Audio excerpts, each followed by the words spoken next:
शाहलपुर उच्च विद्यालयर प्राक्तन प्रधान शिक्षक साधुचरण षडंगी स्मृति सभा अनुष्ठित निज गाँ हरदौलिया अनुष्ठित होता सभा।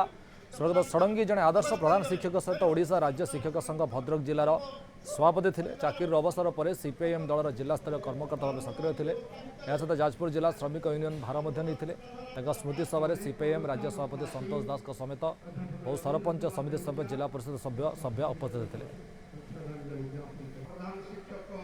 विभिन्न अनुष्ठान सहित से जड़ित थे। केवल जे शिक्षक शिक्षक नेता शिक्षानुष्ठान ता नुहे एमती कि आध्यात्मिकवाद उपरे जदि आम विश्वास रखा ताले आम गाँव मठ मंदिर गाँव विभिन्न उन्नयनमूलक योजना जहाँ सबुथिरे से निजक सामिल करते झास देते एवं आगामी पीढ़ी को तांकर जीवन यापन शैली उत्साह जगौला प्रेरणा जगौला ये गाँ माटी की पुणी गढ़ी तोड़ापी अपूरणीय क्षति निश्चय घटी शिक्षा व्यवस्था से परिवर्तन करने से प्रयास जारी रखते तेणु आज तक श्रद्धांजलि दिवस मुझे भगवान प्रार्थना करी जन आदर्श शिक्षक देहांत होकर जो गुणामूली को समस्ते आम प्रशंसा करने दरकार और कार्यक्रम जो कार्यक्रम नहीं विभिन्न समय ओष्टार हो शिक्षा व्यवस्था हो जो करते समस्ते पाथ्य करने दरकार।